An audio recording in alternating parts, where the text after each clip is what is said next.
This video is brought to you by the Tao Te Ching, the virtual way. Find out more at the end of the video. There are three kinds of sickness in the world and they all run rampant. These are physical diseases like cancer, arthritis, diabetes, and so on. Mental diseases like depression, anxiety, anger, lack of confidence, and so forth. And spiritual diseases such as dogmatism, indifference, living a purposeless life, and being ignorant of one's own divinity. All of these forms of illness are major issues in the world today.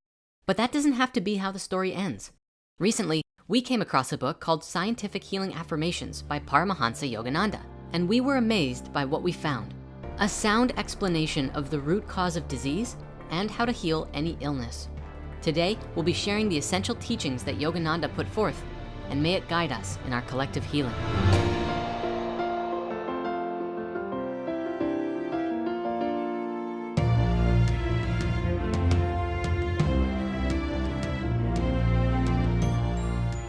We must begin by understanding the importance of addressing all three kinds of disease.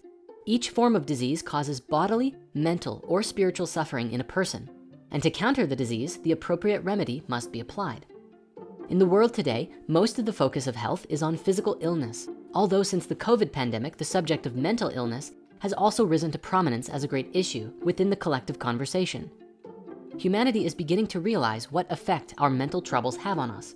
Fear, despair, bereavement, worry, violent anger, and lack of self-control are all overpowering, and spiritual suffering through not being connected with one's own soul is even greater still. To understand diseases better, we should think of reality as actually inside out from what we typically think. The material is informed by the invisible, and physical disease thus has its origin in mental and spiritual inharmony. Lack of awareness about the laws of mental hygiene and the art of spiritual living are responsible for all human bodily and material suffering. If the mind is free from the mental bacteria of anger, fear, or failure consciousness, then no material disease or lack can follow. Who wants sickness in body, mind, or soul? And who needs medicine, mental or spiritual healing, if they are well? It is through our ignorance, our lack of knowing, that we break the laws of harmony by which the body was created and fall into disharmony and disease. It is usually only then that we typically seek methods of cure. And so we must know that the difference between matter, thought, and spirit consist in the rate of vibration and is a difference of degree, not of kind. This is illustrated by the fact that all vibrations are qualitatively alike. The vibration of consciousness, however, is so subtle and so powerful that it cannot be detected by any material instrument we have created in our scientific field so far. For this reason, and at least for now, only consciousness can comprehend consciousness. Conscious human beings can detect the conscious vibrations of other humans, as people and the whole of nature is constantly impressing its vibratory force on its environment, which is felt through emotion, intuition, and thought. You might think of reality then as consciousness being a finer force existing within a coating of a denser vibratory force called matter. It may also be said that consciousness is the first vibration of spirit, and that matter in turn is the result of the denser and heavier vibration of consciousness. While it's useful to draw it like this, one layer after the other, it may be more valuable to see them entirely on top of each other. This is a nearly identical drawing of the Kabbalistic tree of life, which describes all of creation emanating from a supreme oneness and into the dense material reality by the gaining of density. Understanding this, we can see why healing truly begins with mental and spiritual healing in order to truly cure a physical disease. Now, some watching this may disapprove of this idea, because how could healing fear or ignorance result in someone's cancer going away? Disease is generally thought of as a result of external material causes, but disease actually arises through the inaction of the life force within. When the life force is affected in the cells and tissues within the body, the life force withdraws from that place and trouble consequently starts. Every method of healing today, from medicine to massage, all help stimulate the cell in such a way as to support the inactive life force into returning to that part of the body and resume its former work of repair and keeping the energy vital. It is not wise for any of us to become extremists, however. We should adopt whatever methods of healing that are suitable according to our own individual conviction. This does not discredit the essential material laws of reality. Whether it's medicine, food, or poison, they all have a definite chemical effect on one's body. These things are all useful, especially when dealing in the material conscious reality, but they are not without their limitations because they are all applied from the outside. It should be understood that these resources cannot cure a disease outright, but they can coax the life force energy to return to that part of the body, which is a part of the healing process. But if the physical is treated and the mental and spiritual are left unresolved, then the disease will either return as it was or transform and manifest in a new form of suffering. Sometimes in the physical healing process, new mental or spiritual patterns emerge, which help the disease go away, or at least be reduced in its next manifestation. It is for this reason that the best method of healing is from within. By going within and connecting with the light of one's soul, the life force energy returns to every part of your being. In massage, osteopathic treatment, chiropractic, Reiki, or yoga, no introduction of a foreign element like a pill or a shot is involved. And by these methods, we can remove or relieve the congestion in the nerves or vertebrae and allow the free flow of life energy. Sometimes in the spiritual-minded communities today, there is a dismissal of mainstream medicine in exchange for alternative approaches to healing. But there is a place for medicine in society. It may be very useful depending on what's happening, and a supportive aid in one's journey through health. Consider, if the arm has been fractured, isn't it foolish to give God, the supreme oneness, the trouble of joining your displaced bones, when a doctor, who is also a child of God, can fix it by a little use of his skill and knowledge of the laws of creation as applied to matter? Now, of course, if you are such a master of pure beingness that you can instantaneously heal your broken bones by your mental power, that's perfectly admissible, but don't wait to take that action.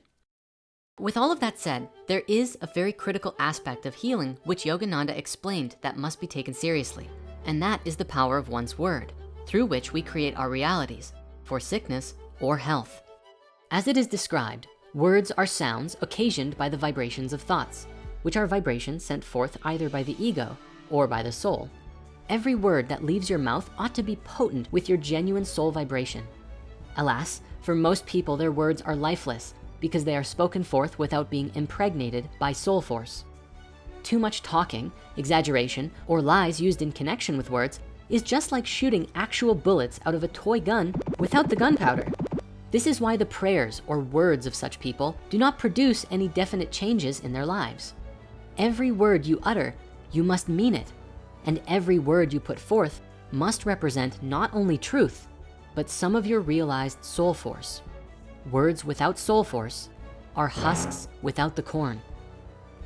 On the other hand, words saturated with sincerity, conviction, faith, and intuition are just like highly explosive vibration bombs, which when let out are sure to explode the rocks of difficulties and create the changes desired. And so, avoid speaking unpleasant words, even if they are true. Words must be intoned according to the convictions within. And sincere words or affirmations repeated understandingly, feelingly, and willingly are sure to move the omnipresent cosmic vibratory force and render you aid in your difficulty. It's important too that much like planting a seed, once your words are spoken, nurture them, but do not dwell on them. You cannot plant a seed of vibratory prayer in the field of cosmic consciousness and then pick it out every minute to see if it's germinated. That will negate the effects of your words.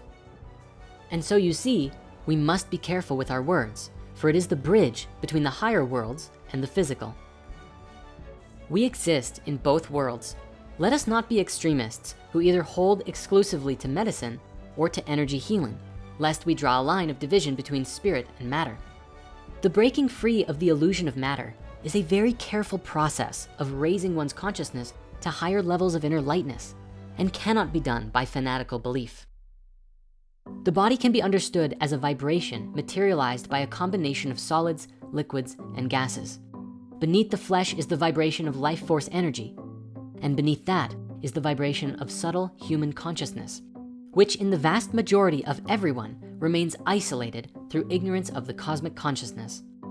Within cosmic consciousness, there is no change or death, whereas human consciousness is subject to change and limitation.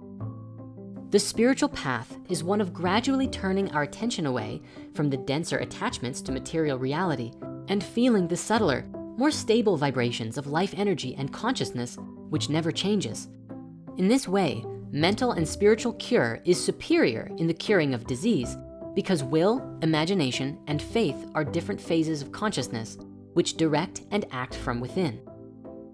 And these are the motive powers that stimulate and direct the life force energy to accomplish any task. There's a good example of this in the film, The Secret, when a woman named Kathy Goodman got cancer.